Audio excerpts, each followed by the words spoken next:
Hi, we're Gab and Dan, and we are coming at you for Earth Optimism from Green Pear Podcast. Our first and probably, judging by the look on Dan's face, the only episode we're ever going to do. We're here to talk to you about a plastic-free bathroom and how you can make your bathroom more eco-friendly. And yes, we're going to jump straight into it. So let's look at where we started with our plastic-free bathroom. We have to caveat this with it's not an easy overnight process.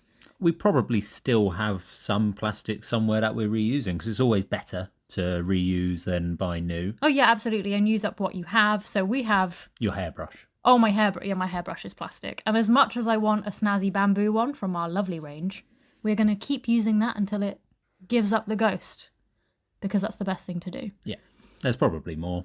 There is probably. I think we have a bottle of bottles. Yeah, I think we have a bottle of After Sun from like 2017. So maybe we should probably past get the rid of that. expiry date. Yeah. I think, yes. So where did we get started? Probably toothbrushes. I think you're supposed to change them every 3 months. If it's less than that, then we'll look that up and cut this out. I think.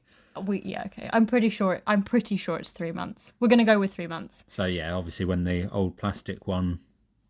But then you can also keep your plastic one as a grout scrubber. Oh, yeah. Which is what we found came in handy when we moved house. Yeah.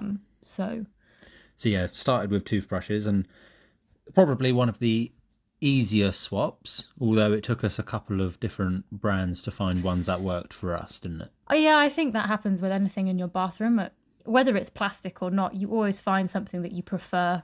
So it might be a trial and error process. But we're pretty happy with the G-Organics. We've finally settled. We finally found one. And they allow you to snap the heads off and send them back for recycling with TerraCycle, which is a win-win-win. So I think we started with toothbrushes and probably soap as well. Yeah, soap's an easy one. Soap is an easy one. It's just straight switch out from the Carex, from the plastic bottles to just normal soap bars. Is that what we were using before soap bars? Probably. I feel like we probably had something like Natural Source or something fruity. Yeah. So that was probably where we started and kind of snowballed from there, because once you get into the dental, then you're looking at, well, mouthwash, toothpaste, floss. You can get tablets of apart from floss, tablets of toothpaste. We use tablets for mouthwash as well. And they've been pretty effective switches already. Yeah, pretty easy ones to get you started. So another easy swap. And pretty important is bamboo cotton buds. Since the law came in last year, the best thing to come out of 2020 is that the government banned the sale of plastic cotton buds. So yeah, that's a pretty easy switch as well. And another single-use another single-use thing that people use a lot is cotton wool pads. Or for your makeup. So whatever. Or for whatever. So yeah, makeup rounds or reusable makeup rounds is another easy swap there. So they're washable, reusable. So get rid of the cotton wool pads, and obviously normally they're packaged in plastic. But any single-use item really, it's using the Earth's resources, so it's not great. Not the best. So always try and go reusable instead. So yeah, I think that covers pretty much all the first swaps we did, wasn't it? All the easier ones. We kind of leveled up and went on to the harder ones. Yeah. What were the harder ones for you?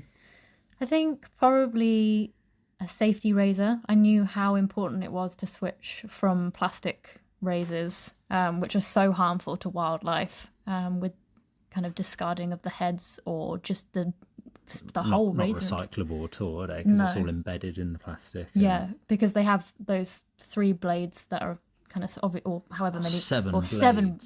7 blades that are encased within plastic, and because of that they can't get recycled and they go straight in the bin, which we've all seen the horrific images of birds being tangled up in them, and not nice. So we knew so we knew how important it was to switch to a safety razor.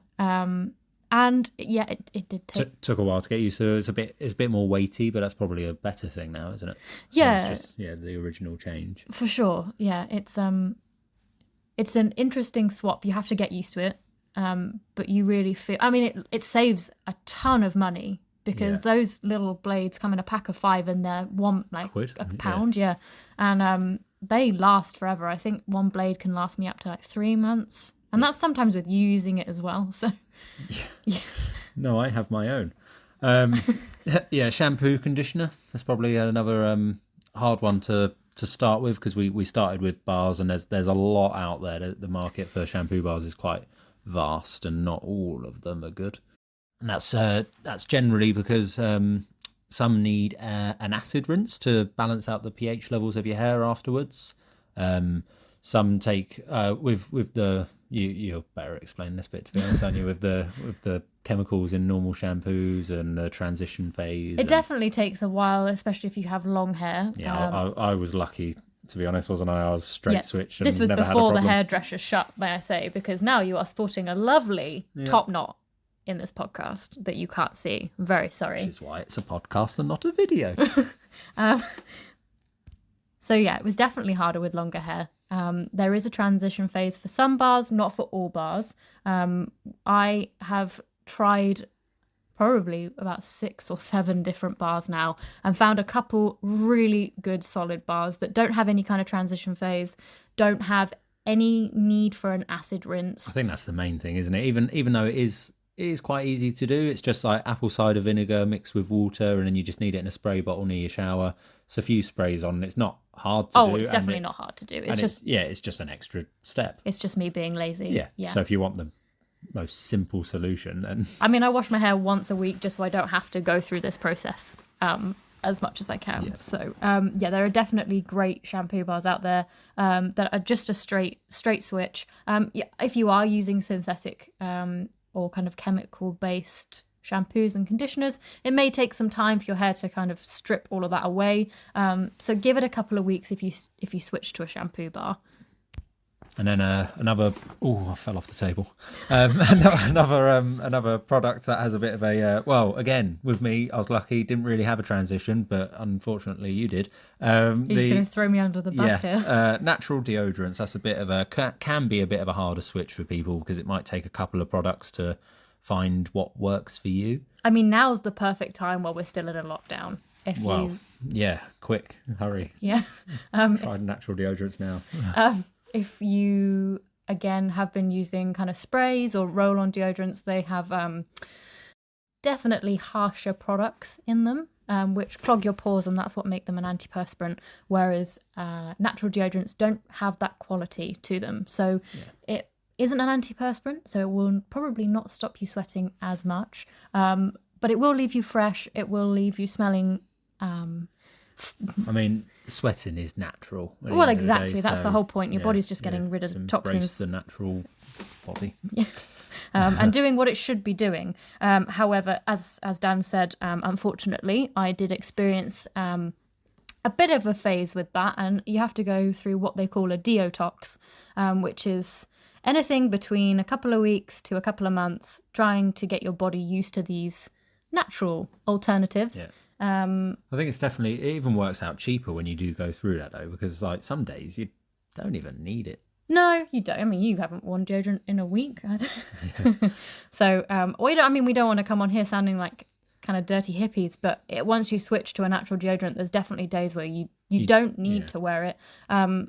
We've tried homemade deodorants, cream deodorants, stick deodorants, and even a natural crystal salt rock deodorant, all of which do a very similar job. It's just whether or not you want it scented or not, and whether or not your skin's okay with bicarb. So we can definitely put some information about that on our website.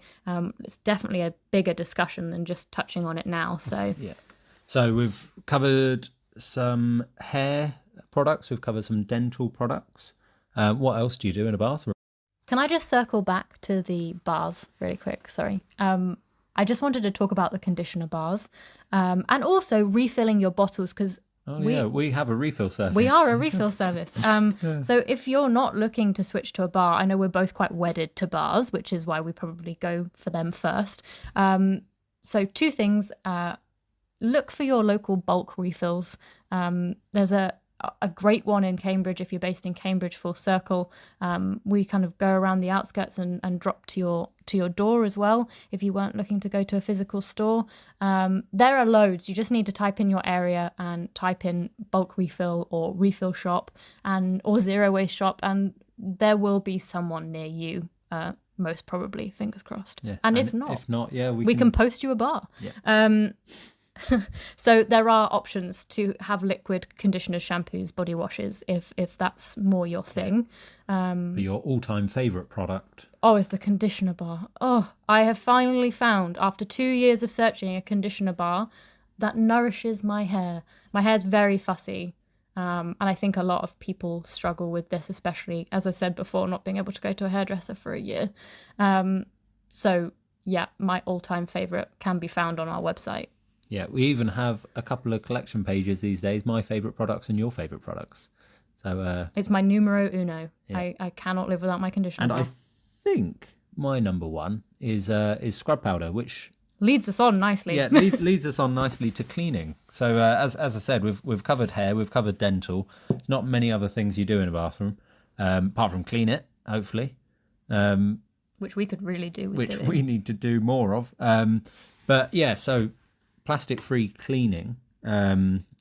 People probably don't know. I mean, if you're new to the zero waste sphere, it can be quite daunting, especially if you go into a supermarket and you see rows and rows and rows of bottles. Yeah, you go down the supermarket cleaning aisle and it's literally just plastic everywhere. And I was absolutely wedded to a couple of plastic bottle cleaners. You were wedded to the... loved the Viacal. Bleach was everywhere. I was awful. He really was. Well, we say awful. I was uneducated. I was a bit naive. Yeah, I mean, I think the problem is as well is that there's a lot of greenwashing going on in supermarkets. So certain brands have eco-friendly refill packs, which just come in plastic. 10% less plastic.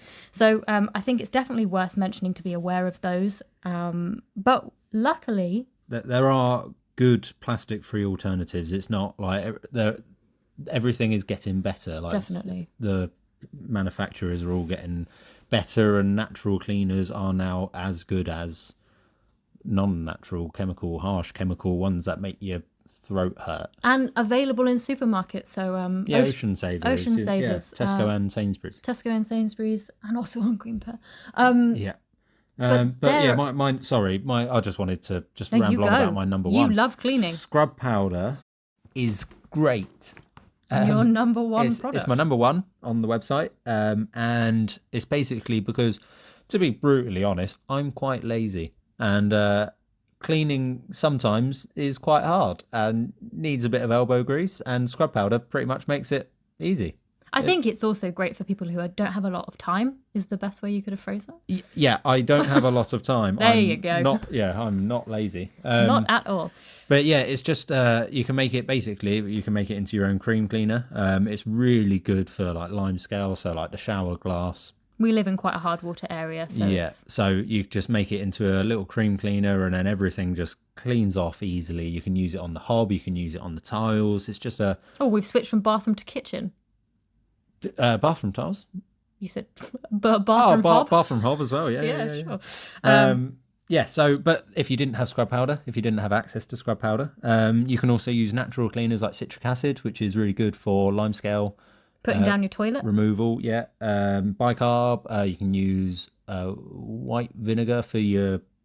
Sinks? Glass is what I was going to go for. Okay, yeah. We've used bicarb and vinegar mix as a sink bomb. That's always fun. Which is a couple of teaspoons of bicarb and then a little squirt of white vinegar, and it will just froth up. Fizz up and clear your drains. Clear your drains out.